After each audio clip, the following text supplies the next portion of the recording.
All right. Personnel decisions Tuesday is on. And we are headed towards a bumpy offseason for sure. Keeping a level head about what our front office has done in recent times is going to be important.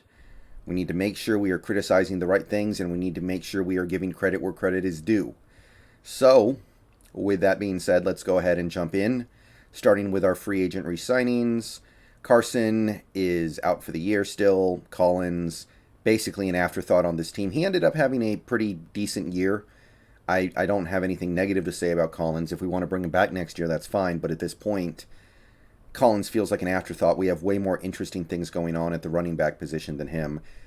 He didn't play, and I don't know if he's going to play going forward. So Ethan Posick is first up. He played the whole game. He had one penalty, and overall seemed to play decent. PFF still thinks he played an okay game. They think he's played an okay season.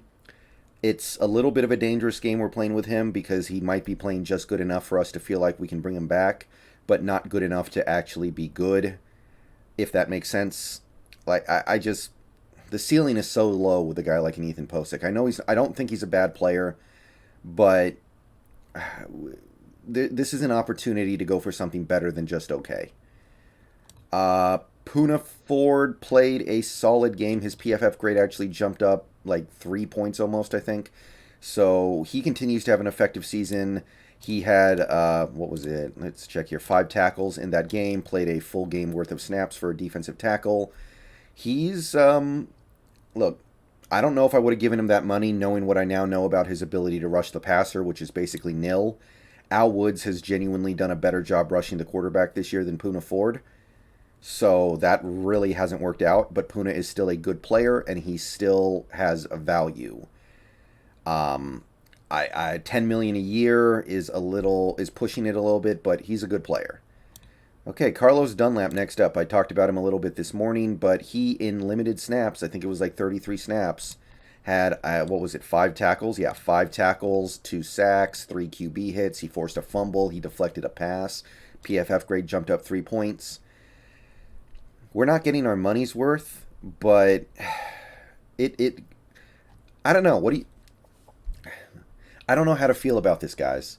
Like maybe it was just turf toe. Hawksnest brought that possibility up last week. What if it was just turf toe? What if Dunlap can come back next year and have a nice season for us? Again, the money is already spent. So Dunlap's playing pretty well all of a sudden. Mayoa, limited snaps, actually had a positive contribution. He had a tackle for loss in this game. PFF grade went up by about 1.5. So Mayoa did good, and that's it for re-signings. Going to our free agent signings / trades. Gerald Everett leads the way with a good game. He had 4 catches for almost 60 yards and a touchdown. Caught 4 out of 5 targets. Still at 80%, really good. PFF grade went up again to 63.4. That grade is obviously still dramatically pulled down by that game he had against the Niners, which at this point is pretty clearly a fluke, an aberration. I'm not going to read a ton into it.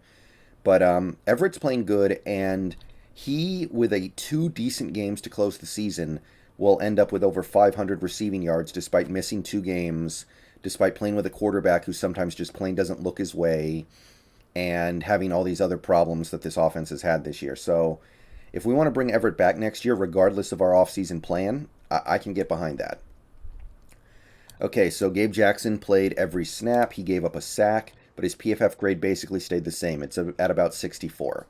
I think he was graded at like 64.5 for this game.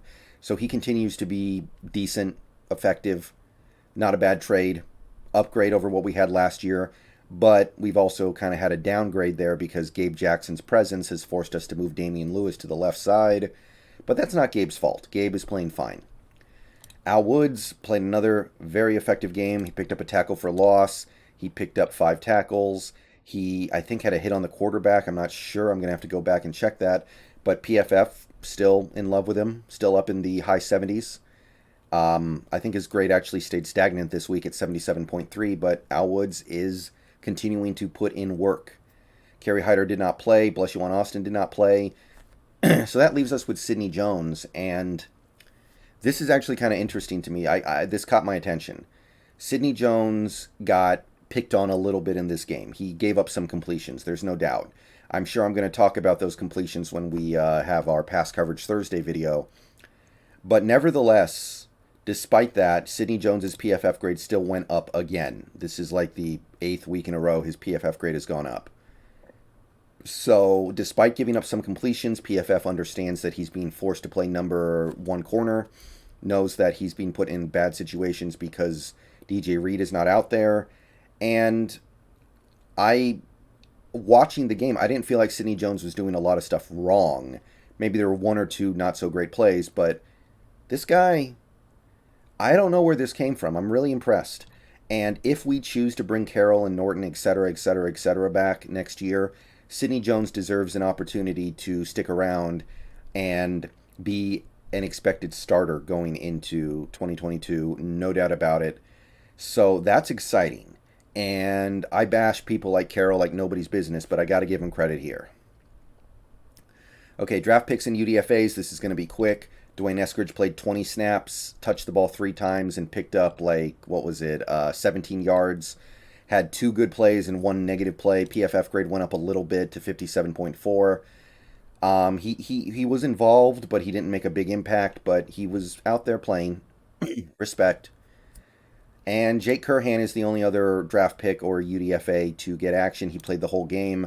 PFF grade jumped to 50.6. I think his grade for that game was like 73. So PFF really liked the game that he played. I liked the game that he played from watching him.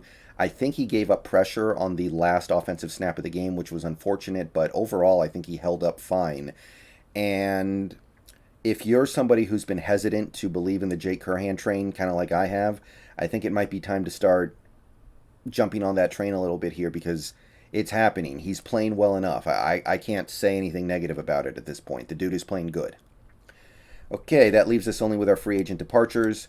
This is going to be relatively quick again. Shaq Griffin played every snap. Didn't record any tackle stats, which you don't see that often. According to PFF, he actually didn't allow any completions either. He had 1 pass deflection, so I guess that's pretty good, right? Now, Jacksonville, they're one of the worst teams in the league, and they have so many holes on that defense, you don't need to attack Shaq Griffin when you can attack everything else. But Shaq is playing well for Jacksonville. 71.6 PFF grade, it went up like a 1.5.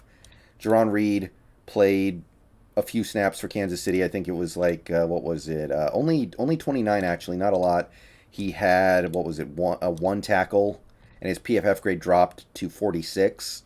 So he's really doing something that PFF doesn't like. I don't know exactly what it is, but he's having a very minimal impact in Kansas City right now.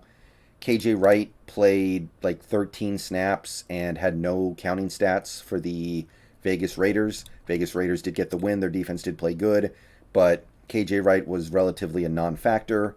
PFF grade jumped like 0.3. Carlos Hyde did not play for Jacksonville. Trey Flowers got on the field for a handful of snaps for the Bengals against the Ravens. He recorded a tackle, gave up 2 completions, and his PFF grade is at 52.3, which I believe is a fall off from his previous. It dropped by almost 3.5 points. So that's it for your free agent departures. That's it for your front office Tuesday. There's a lot of stuff to be at least reasonably comfortable with here. The problem is the lack of the home runs. Like, Carlos Dunlap needed to be a home run, and him coming to life at the end of the season it's better than nothing, but it's not helping us that much. That's the problem. But there's some stuff to like here, really. All right, I'll see you guys later. Go Hawks.